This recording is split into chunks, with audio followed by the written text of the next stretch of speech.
Hey guys, welcome back. This is another episode based on the Wayfarer's Reverie quest that ArenaNet has set out the weekend before Guild Wars 2 releases. So I'm doing the one for Tyria, and they have one for every campaign and the expansion. So after you complete every single one of the Wayfarer's Reverie quests, you do end up getting a weapon that goes to the Hall of Monuments. I believe it's a tormented weapon, I'm not really sure, maybe it's one of any of them. So the first part, we have to look for the Syrian crystal in, we look for the Syrian crystal, and it's right out of Serenity Temple. But yeah, I fast forwarded to it because it's just a lot of running around. And apparently the background to this is that during this Syrian, the Charged Shaman Jaw Smokeskin summoned a magic that brought down a lot of flaming crystals, and this is pretty much the crystal that we're looking for in Wayfarer's Reverie. So this is pretty cool. I actually had this discovered, but I didn't have the outpost that was nearby, so I had to look for it. And there wasn't really much to look at aside from the crystal. So I guess it was pretty cool to see, since it looks really nice. But as far as that, it wasn't so hard to get there if you do have the outpost. And I'm not really sure what else to say. Just a lot of, I'm probably just going to be doing a lot of eye candy screen shifts and stuff for you guys. And scenery. Who doesn't like scenery?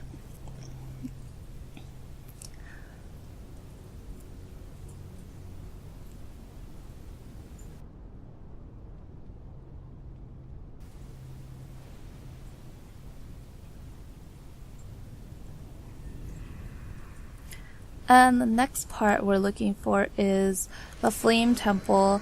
You get here from the Greenwich Courthouse, which some people might not have. I actually had this, luckily.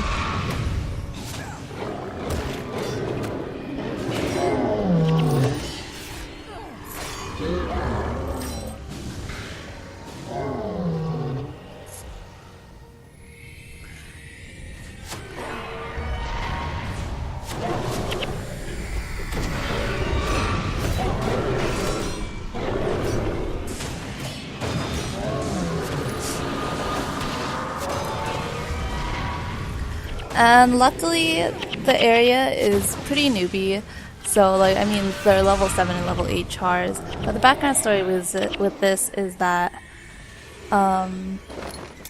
let's see, the char kept the flames up and on in this temple, and it was a flame seeker's duties to just keep the temple burning as respect to their gods. But I don't know, every time I played this, because in Prophecies, I always felt like the chars were like the bad guys, and all the flames and fire and stuff kind of like freaked me out. It was a little bit intimidating. But I guess if you read through the backstory and get to know the char as the stories progress, and when you eventually get into Island North, it makes sense. It's just different how they see things, and their way of life is a lot different, so I still think it's pretty scary. I don't know if I'd want to be around fire, and they have fur. Don't they stay, like, burning longer? So the next part we have to go to is find the Wizard's Tower. And to get there, it's not a quick run. You actually go through two maps, and you start off in Temple of Ages, and you go head south to through the Black Curtain, and end up through Keswick's Peak. And this is the Wizard's Tower. Apparently it says that no one knows who the wizard belongs to, but there is a villain named Galrath who tries to access the tower, and there are a few quests that you do pick up along the way, called, especially like the Villainy of Galrath. I just remember that from this area, it was so hard when Prophecies was like still young, and we didn't really have heroes to play with. Just the mobs were like ridiculous. You had to pull with an archer. Someone in your team had to be an archer, or have a longbow and pull them, and You have to do it piece by piece. So here we are looking for the mausoleum, and it's in Majesty's Rest. To get there you have to, let's see, you go from the Temple of Ages again and then head west all the way through Talmark Wilderness and into Majesty's Rest. And surprise, you visit this mausoleum that's guarded by these dragons, but not just any dragons. These guys like destroy you with a lot of poison. So I mean, I wiped at least once, as you can see from my death penalty. It's like 29%, and I just kind of gave up because there's no point in sticking around to fight these guys, because even still, they're still annoying. Even with my heroes being pretty good to me. So I got the quest updated, stuck around to see what the animations are doing. It seems like once they lock on to a character, they don't really bother you anymore. I mean, I'm just chilling behind them, and they're kind of like dying left and right whenever my heroes get to them. But luckily I didn't have aggro until the rest of my whole party wiped with burning and poison and all these bad conditions going on. And then where did those wraith looking things come from? I was amazed, surprised.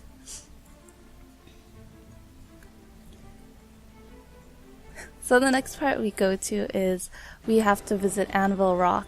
And to get there, well, the best way to get there is out of Icetooth Cave, but I actually didn't have this cave, or this outpost, so I had to run all the way from the Frostgate, and I figured might as well pick it up along the way too.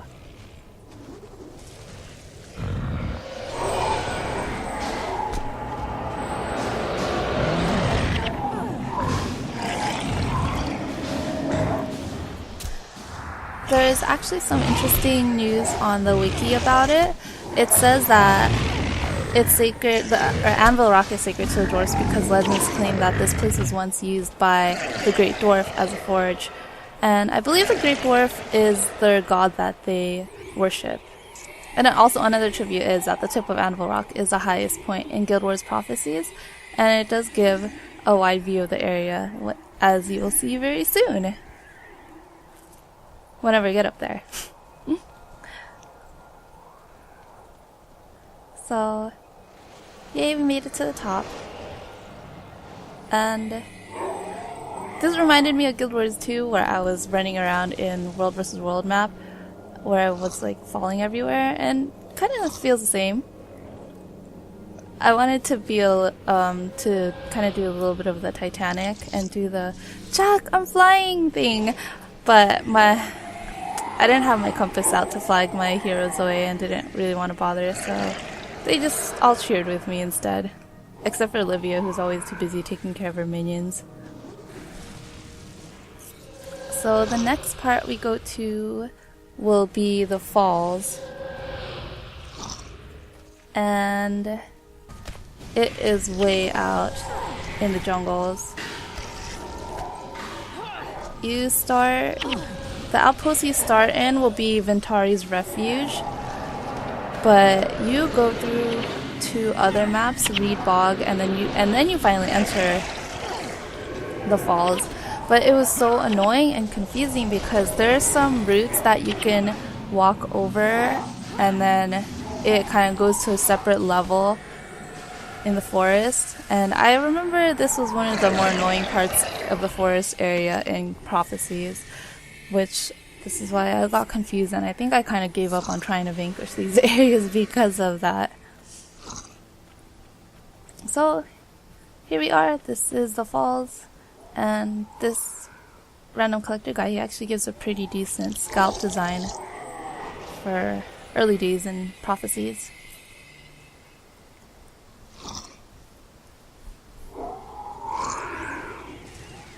And then the falls shows up as an NPC actually, and it has dialogue that you can read up on, see what it says.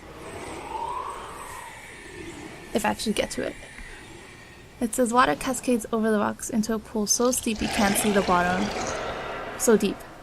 But yeah, you get what I mean. And it's actually really nice. Pretty nice. I really like the landscape that ArenaNet does with all their areas. And on to the Temple of Lissa is why we're looking at the mineral springs, which I don't remember being in this area very often, mainly because I couldn't survive alone with my monk back in the day, because I would be 55 monkey, and this is definitely not really the place to 55 monk. And here the wiki says that it's the Temple of Lissa. It lies in the northeast of Mineral Springs, and here you find the statue of Lissa, which is that statue which for some reason kind of defies gravity and physics. Like, how could it support itself? But aside from that, this is the area that apparently if you fight the ice imps, that they are the actual only creatures that drop the icy dragon sword, which I never knew, but I wasn't really into swords because I was a monk. What was I gonna do with the sword? I mean, if it was in Guild Wars 2, maybe I'd have better uses than on my guardian.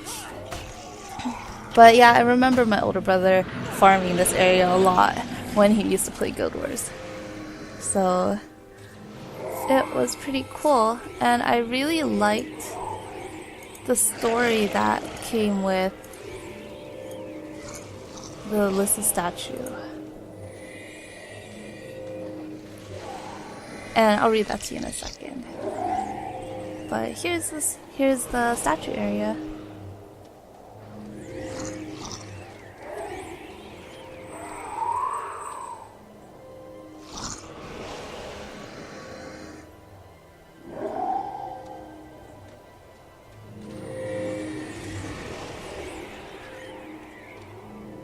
I was actually going to translate that in Crichton for you guys, but I'll probably leave it in annotation.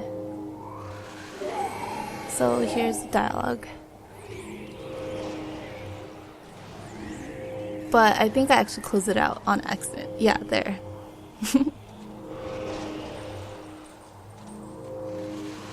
Too many minions! And it was that a stranger came to the village of Ren seeking shelter and employment. Though young in her years, her body was stooped and twisted, her flesh eaten by disease. "You have the mark of plague upon you," said the citizen named Galric. "Leave this place lest you sicken our people." "I've lost my family and my home," cried the desperate woman. "Have you no heart?"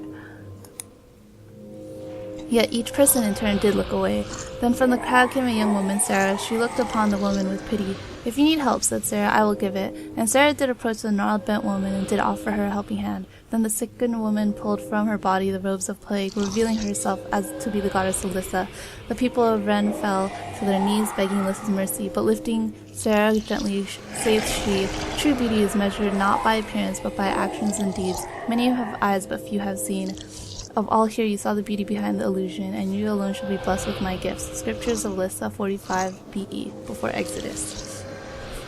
So I really liked what Lissa had to say, and Sarah's a really nice girl. So this was really interesting to read, and I really enjoyed reading it myself. And yeah, I don't really have much else to say about this area other than I did explore a bit, and then to see what was up there. I didn't realize that there was an ice beast and a seer that would help me infuse my armor. So that would have been nice. I mean, I'm not sure if it would infuse my hero's armor too. Which hopefully, I actually think most of my heroes already have infused armor. And I'm pretty sure this armor does too. But you never know. Might be nice to get your armor infused just in case. But I was looking at that orb thing down there. It looks like... I'm not really sure how to describe it. You know those dishes, those TV dishes? And it looks like that, but It's kind of weird. It's like a weird anomaly. Like, why is it there? It seems like it's not part of this time. So that kind of made me think a little bit. And I've been reading through Wiki and it wasn't there, or any documentation of it I couldn't find. And here is the last part of the Wayfarer's Reverie in Tyria, where we're looking for the Lonely Vigil. But I had kind of a hard time figuring this part out. I was like running around this area to the right of Dews of Despair, because I didn't know that we were supposed to take this teleport to jump over to the other side. And yeah, I had to look it up on Wiki how to use the teleports again, because it's been so long since I did the crystal desert area. And I like the story, but I'm not really too fond of the map area. I guess it's like too barren for me. And here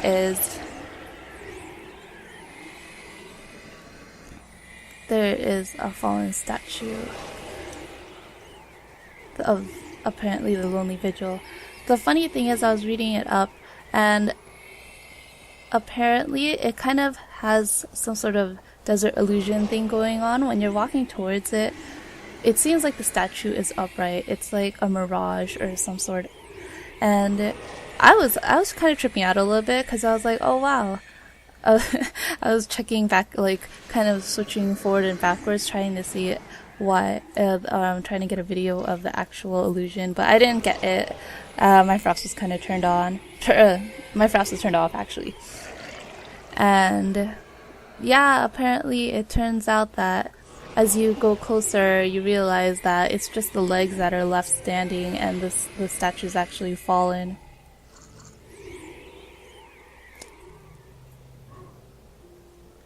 So this is a Lonely Vigil. There's actually no documentation of that being its name, other than if you check the Guild Wars data file.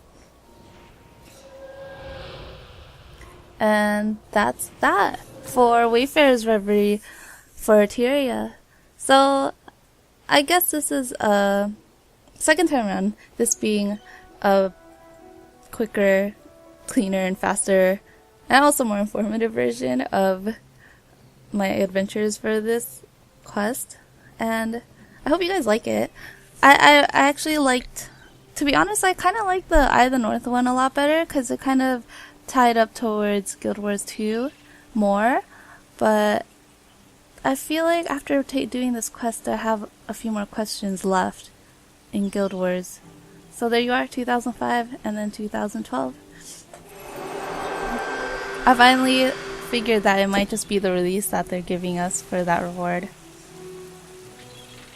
So cheers. I'm gonna try to upload the next two Wayfarer's Reverie for Cantha and Ilona, so stick around. And yeah, Guild Wars 2 release in 3.5 days, Friday around 9 o'clock Pacific Standard Time. I'll be in Sarah's Furnace, so if you guys want to kick it, I'll see you there.